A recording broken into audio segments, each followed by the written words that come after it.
class we will talk about free, damped and maintained oscillations. इसके अलावा forced oscillations के बारे में पढ़ेंगे, कपल्ड ऑसिलेशंस के बारे में पढ़ेंगे। थोड़ी थोड़ी बस इसमें बेसिक बातें करनी है क्योंकि क्लास 11 के लेवल के अकॉर्डिंग करना है हमने। देखिए सबसे पहले बात करते हैं फ्री ऑसिलेशन। अगर कोई भी बॉडी कैपेबल हो ऑफ ऑसिलेशन, कि अगर वो थोड़ी सी भी डिस्प्लेस कर दी जाएगा ना from its position of equilibrium, तो उसको छोड़ दिया जाए। माना मेरे पास ये पेंडुलम है,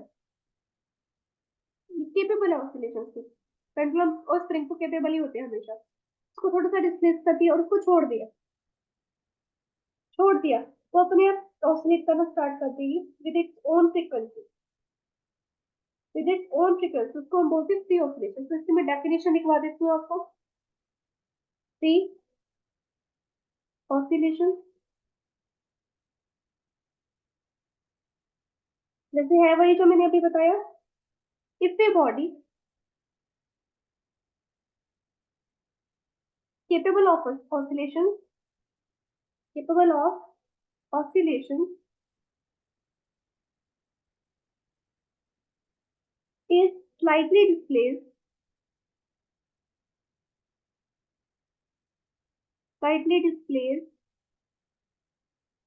from its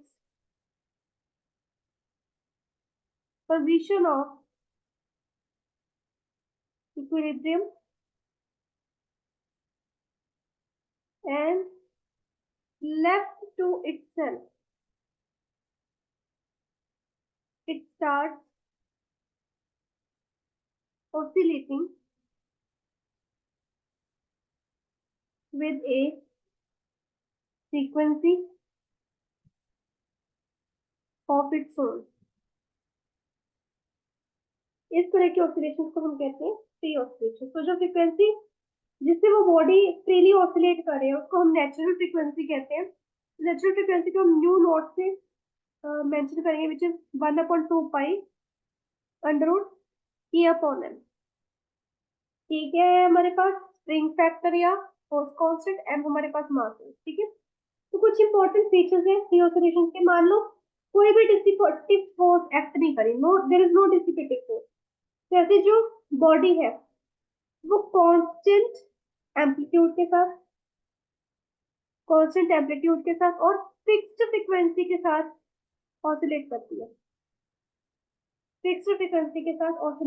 है, और इस तरह की ऑसिलेशन को हम कहते हैं अनडैम्प्ड ऑसिलेशन। इस तरह के ऑसिलेशन को कहेंगे अनडैम्प्ड ऑसिलेशन। दूसरी बात, अगर एक मिनट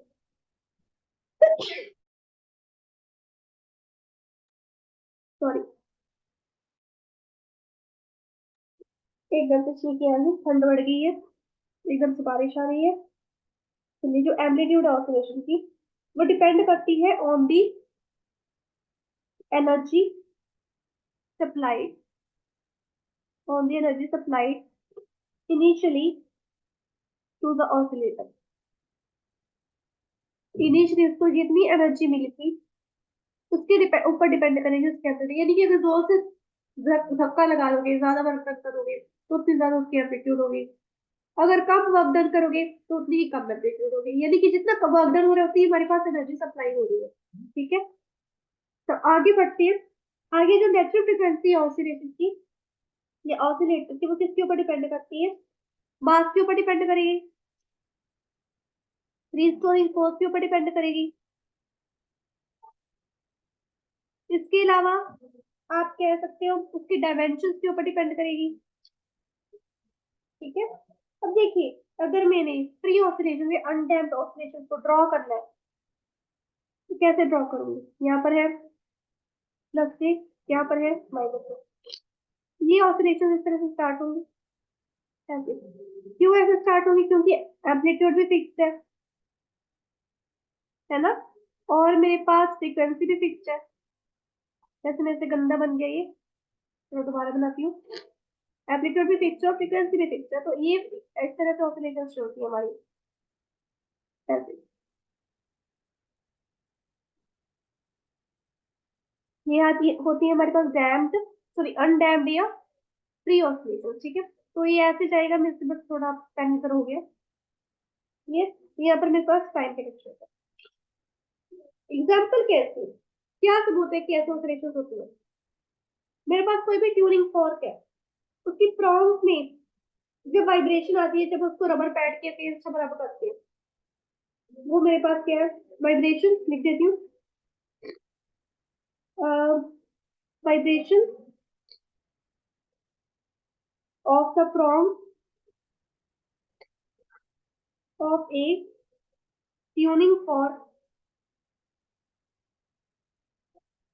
struck against, चाहे इसको स्ट्रक कर दो चाहे रबर पैड के साथ, स्ट्रक करने से तो चलो आएगी नहीं इतनी, रबर पैड के साथ स्ट्रक कर दोगे तो उसमें जो वाइब्रेशन आएगी वो फ्री ऑसिलेशन होगी। दूसरी है, सितार या गिटार की स्ट्रिंग को आप वाइब्रेट कर दो, उसको पुल कर दो, छोड़ दो, वाइब्रेशन आएंगी, वो फ्री ऑसिलेशन है। फिर है बॉब ऑफ द पेंडुलम, उसको मेन पोजीशन से डिस्प्लेस करके रिलीज कर दो, वो भी मेरे पास अनडैम्प्ड फ्री ऑसिलेशन होती है। जब हमने सिंपल पेंडुलम पढ़ा था, मेरे पास वो फ्री ऑसिलेशन का केस था, तो हमने पिछले से पिछली क्लास में पढ़ा था, ठीक है। अब आगे बढ़ते हैं डैम्प्ड। तो देखिए फ्री से हमें पता चल रहा है कि जो चीज नेचुरली हमारे पास अक्कर हो रही है वो मेरे पास फ्री ऑसिलेशन में आ रही है ना, एम्पलीट्यूड भी फिक्स है और फ्रीक्वेंसी भी नेचुरल आ रही है। वो फ्रीक्वेंसी की भी वैल्यू हमने निकाल ली थी सिंपल पेंडुलम के केस में। But what are then damped oscillation. Damped oscillation कौन सी है, ऑसिलेशन जिनके अंदर एम्पलीट्यूड जो है धीरे धीरे कम हो रहा है। डैम्प्ड ऑसिलेशन कौन सी है, जिनमें एम्पलीट्यूड जो है is decreases decreases gradually with the passage of time are called damped oscillations. A decreases नहीं, amplitude decreases है। एक्चुअल में जो मोस्ट ऑफ द ऑसिलेशन है ना, जो कि विस्कस मीडिया में हो रही है, विस्कस मीडिया मतलब एयर में हो रही है, वाटर में हो रही है, वो सारी की सारी क्या होती है, अब देखो विस्कोसिटी का भी काम आ गया, विस्कस मीडियम में जो हो रही है वो सारी की सारी में डैम्प्ड होती है। जो पार्ट है एनर्जी का ऑसिलेटिंग सिस्टम का, वो लॉस हो जाता है in the form of heat, या वो जो विस्कस फोर्सेस, जो रेजिस्टिव फोर्सेस उसके ऊपर अक्ल लग रही है। मान लो आपने पेंडुलम चलाना शुरू कर दिया, लेकिन विंडी डे कर दिया, आपने पेंडुलम को ऑसिलेट करना शुरू कर दिया, but there is a lot of wind, windy day है, तो ये सारी की सारी क्या है, रेजिस्टिव फोर्सेस है। रेजिस्टिव फोर्सेस के अगेंस्ट जब ये काम करेगा तो कैसे ये डैम्ड रह सकते हैं, फ्री रह सकते हैं, नहीं रह सकता, कोई अनडैम्ड रह सकते हैं, फ्री रह सकते हैं, उस वक्त ये डैम्ड हो जाएगा कि उसकी जो एम्पलीट्यूड है ग्रेजुअली डिक्रीज हो जाएगी, और इसी कारण जो ऑसिलेशन है थोड़े टाइम बाद डाई आउट हो जाएगी। तो ऑसिलेटरी मोशन में ऐसे में फ्रिक्शन भी आती है, फ्रिक्शन भी प्रोड्यूस होती है, फ्रिक्शन प्रोड्यूस होती है, इसी कारण एनर्जी जो है लॉस होती है in the form of heat, in the form of heat, ठीक है। और ये वाला जो मोशन है, अब देखो ये कैसे होगा, ये टाइम पीरियड, ये प्लस से, ये माइनस से, ठीक है। ये ग्रेजुअली डिक्रीज हो रहा है, पहले तो इतना था, फिर धीरे धीरे डिक्रीज होने लग गया, फिर धीरे धीरे और डिक्रीज होने लग गया, इस तरह से ये डिक्रीज होता जाएगा, डिक्रीज होता जाएगा, ऐसे ऐसे डिक्रीज होता था, बस खत्म। इसको हम ग्रेजुअल डिक्रीज बोल सकते हैं, बिल्कुल बोल सकते हैं, दोनों तरफ से, है ना। अब देखिए ये जो है सिंपल हार्मोनिक मोशन को चेंज कर देता है इनटू पीरियोडिक मोशन। जैसी ऑसिलेशन होती है damped oscillation simple harmonic motion को पीरियोडिक मोशन में चेंज कर देती है, amplitude of the oscillation decrease होता जाता है, और इससे क्या है, फ्रीक्वेंसी ऑफ ऑसिलेशन उसको भी रिड्यूस कर देता है, फ्रीक्वेंसी को भी ये घटा देता है, रिड्यूस कर देता है। एग्जाम्पल क्या है, ये तो सिंपल पेंडुलम ले ली विंडी देखिए, एक और ले लो। मान लो जो पेंडुलम है, पानी के अंदर आप चला रहे हो, लिक्विड के जैसे फ्लूइड के अंदर चला रहे हो, या आप कह लो कि मेरे पास क्या है, एक तरफ यहाँ पर एक स्केल है, ऊपर स्केल स्टैंड के साथ कनेक्ट हो रहा है, इसके अंदर मैंने एक बीकर रखा और मेरे पास ऊपर कुछ कनेक्ट करने के लिए है यहाँ पर, ये रिजिड सपोर्ट है। इसके साथ मैंने एक स्प्रिंग लगाया। ठीक है, स्प्रिंग के साथ मैंने मास को अटैच किया। ब्लॉक है कोई, उसका मास है एल। ठीक है, और यहाँ पर इसका स्प्रिंग कांस्टेंट की एक्ट करे स्प्रिंग का। बताओ, ये रिजिड सपोर्ट आ गया, स्केल आ गया। ठीक है, अब एक वेन लिया मैंने जो कि इस मास के साथ कनेक्टेड है। वेन लिया यहाँ पर, ये मेरे पास फ्लूइड है, ये वेन लिया यहाँ पर वेन, वो भी ऑसिलेट कर रहा है इन सिमिलर मैनर, पर वो इनसाइड द लिक्विड ही हो सकता है। यहाँ पर जो ऑसिलेशन वेन यहाँ पर आ जाएगा, यहाँ पर आ जाएगा, बस इतना ही कर सकते हैं। ठीक है, यहाँ पर वेन की डैम्पिंग हो रही है, ये डैम्पिंग कर रहा है। अब देखो यहाँ पर क्या होगा, जैसे ही ब्लॉक ऑसिलेट करने की कोशिश करेगा अप एंड डाउन, ऑसिलेशन होगी ब्लॉक की, क्या होगा, उसके कारण जो वेन है, जैसे ब्लॉक ऊपर जाएगा वेन भी तो ऊपर जाएगा, ब्लॉक नीचे जाएगा वेन भी नीचे जाएगा, है ना। तो जो वेन है देखिए, इनसाइड द लिक्विड है, लिक्विड के अंदर ऑसिलेशन आएंगी। अब लिक्विड के अंदर क्या होती है, विस्कोसिटी, इसके लिए क्या होगी, एक रेजिस्टिव फोर्स होगी। लिक्विड है, इसके ऊपर एक अपोजिट या रेजिस्टिव फोर्स एक्ट कर रहा है, वेन के ऊपर लगा रहा है। तो ये एनर्जी ऑफ द ऑसिलेशन होगी, धीरे धीरे करके कम हो जाएंगी, और वो कब होगी, किसके अंदर लॉस हो जाएंगी, किसके अंदर लॉस हो जाएंगे, in the form of heat. ठीक है, तो जो एम्पलीट्यूड है इस तरह से कंटिन्यूसली विद टाइम कम होती जाएगी। अब आगे करते हैं मेंटेन्ड ऑसिलेशन। मेंटेन्ड ऑसिलेशन उन दोनों का एक तरह से बीच वाला हिस्सा होगा, बीच वाला मीन बीच का रास्ता, कि कंप्लीटली फ्री भी नहीं रख सकते क्योंकि ऐसे तो हम स्टेट लेके नहीं आ सकते, और कंप्लीटली डैम्ड भी नहीं रख सकते क्योंकि हमें अभी इसको ऑब्जर्व करना है अच्छे से, है ना। अनडैम्ड और डैम्ड के बीच का रास्ता होता है maintain,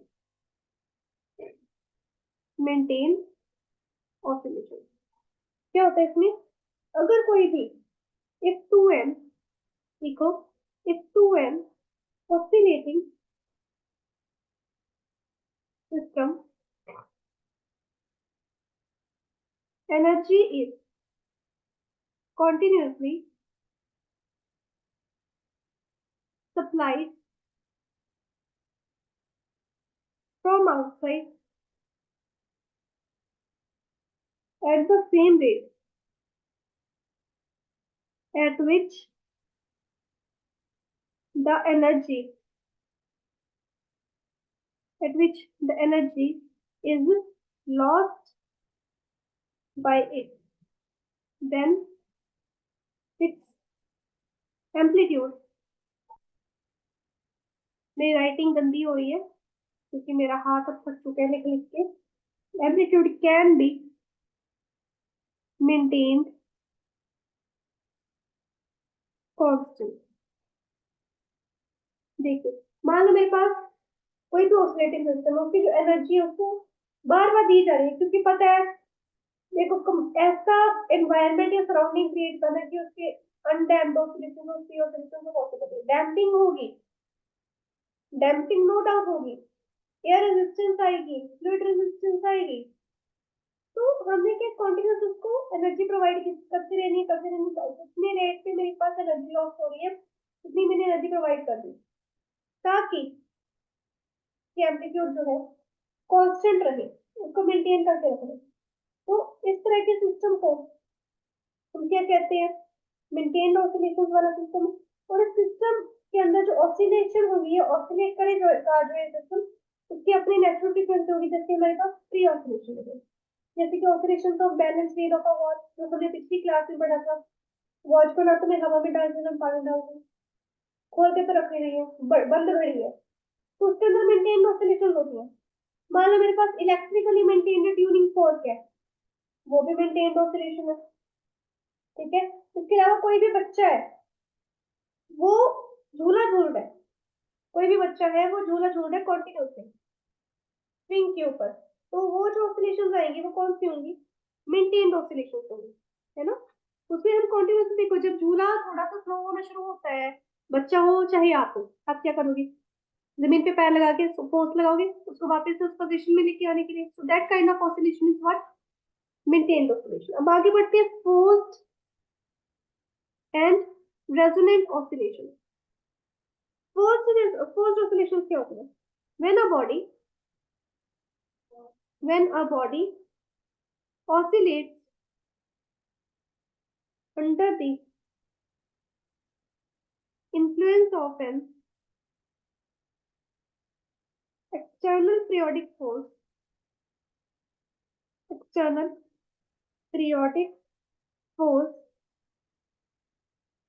not with its own natural frequency,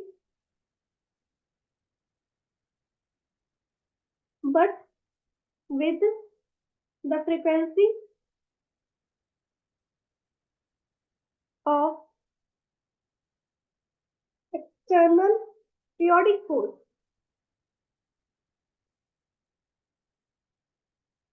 Its oscillations are said to be forced oscillation. कोई भी बॉडी है उसको एक एक्सटर्नल पीरियोडिक फोर्स दी जा रही है उसको ऑसिलेट करवाने के लिए। ये नहीं कि ये नहीं है जैसे सिंपल पेंडुलम में था, मैंने इसको बस उठा के यहाँ पे रखा और ये यहाँ पे ऑसिलेशन होगी, ये नहीं है। इसको बार बार मतलब कि ऐसे करना है फिर ऐसे करना है, इसको बार बार इसके ऊपर फोर्स अप्लाई की जाती है।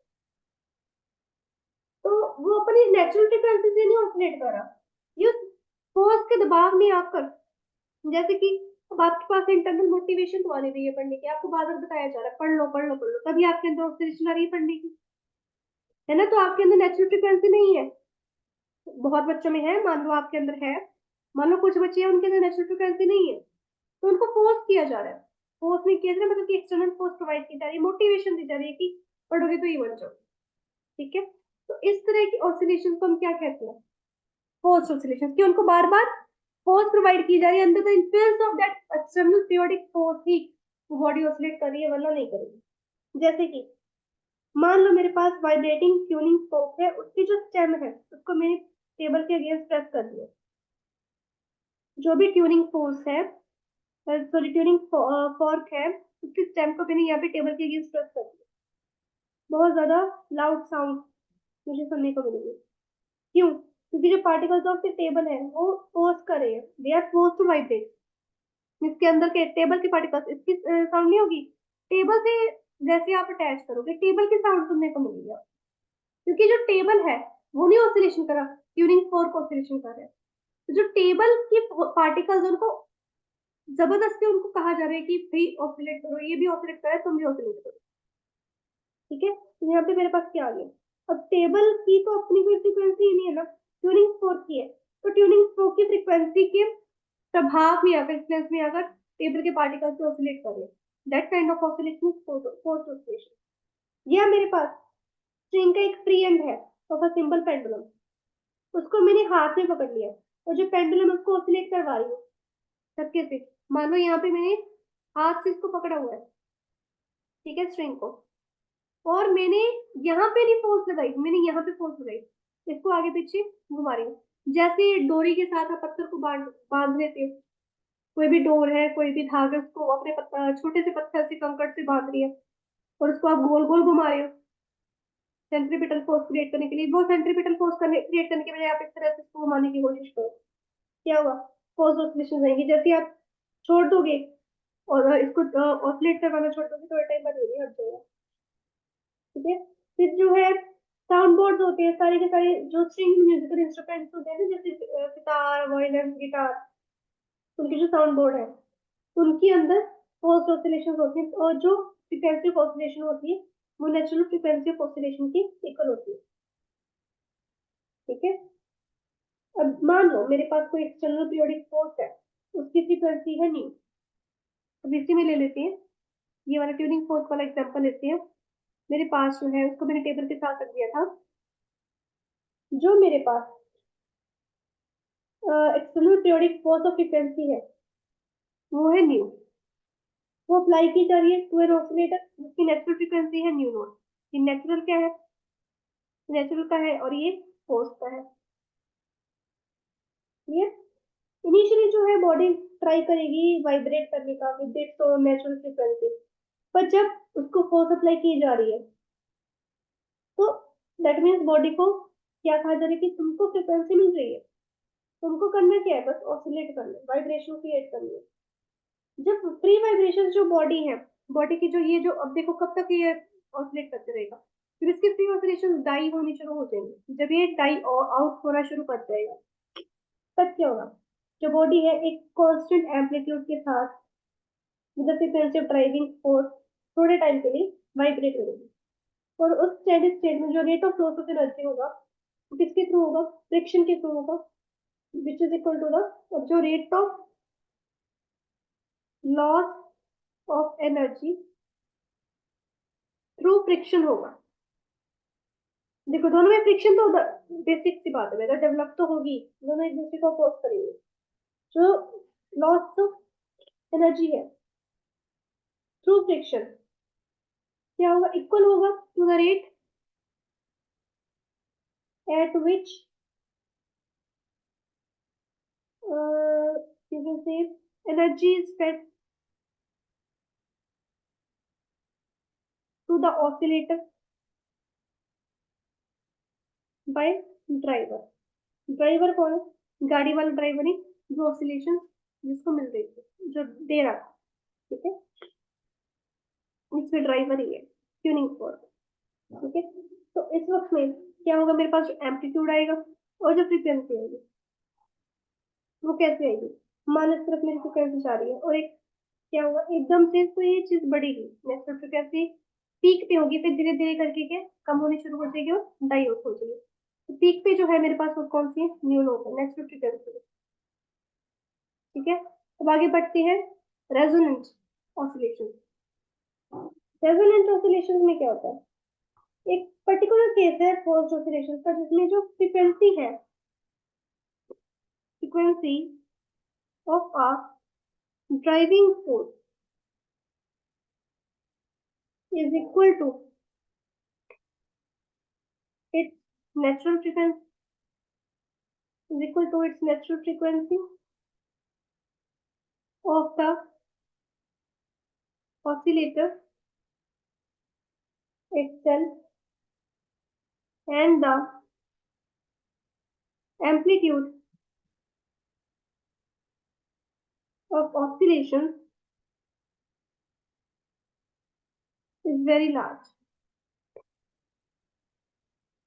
ये एक स्पेशल केस है फोर्स ऑसिलेशन का जिसमें जो ड्राइविंग फोर्स की फ्रीक्वेंसी किसकी खुद आएगी, natural frequency of the oscillator जो कि इसकी खुद की है, और जो एम्पलीट्यूड होगी एक्सीलरेशन की वो बहुत ज्यादा होगी। जैसे कि एयरक्राफ्ट है, जब वो किसी बिल्डिंग के पास से गुजरेगा ना, उसकी बिल्डिंग के शीशे जो है खड़खड़ाएंगे, बहुत ज्यादा वाइब्रेट करेंगे, शैटर करेंगे बेसिकली।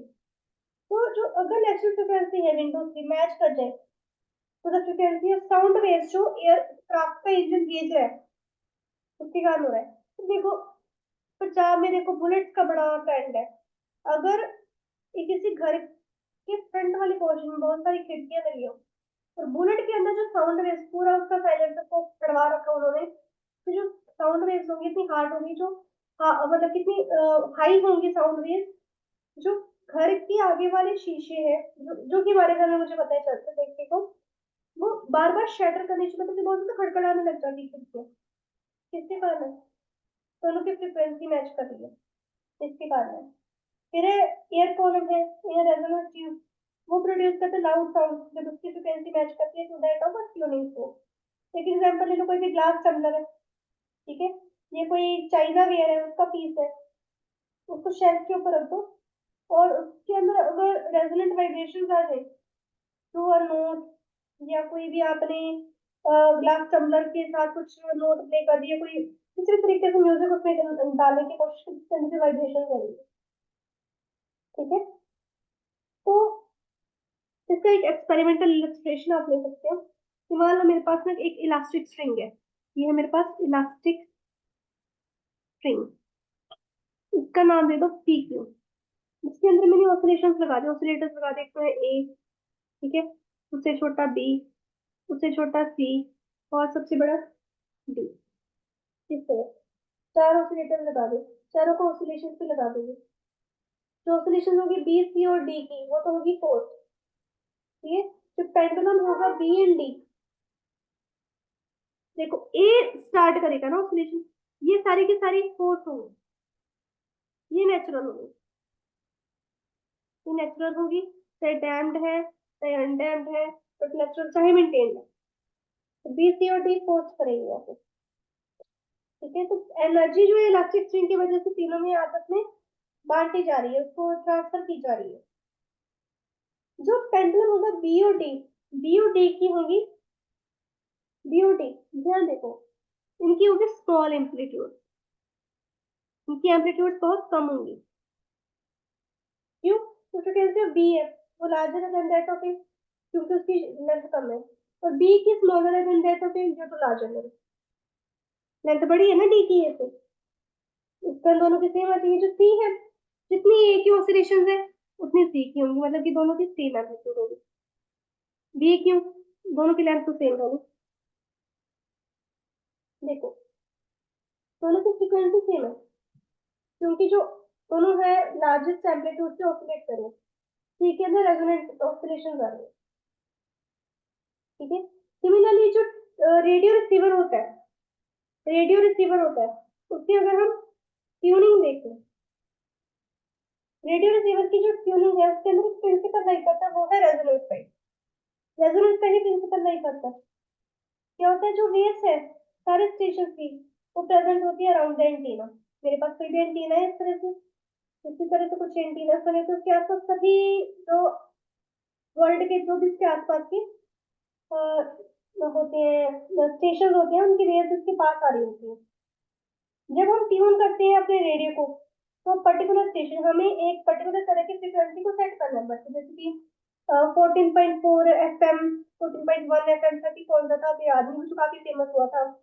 नेशनल रेडियो का अलग FM है, FM की फ्रीक्वेंसी है, हर एक स्टेशन की अपनी फ्रीक्वेंसी है, तो जो उसको भी हम सेट करते हैं उसकी रेजोनेंस जब अचीव हो जाते हैं हम उस चीज को सुन पाते हैं एक्टिवली, ठीक है। तो ये भी रेजोनेंस फ्रीक्वेंसी के ऊपर एक्ट करता है। Clear? That is up for this class, I will see you in the next class. Bye bye।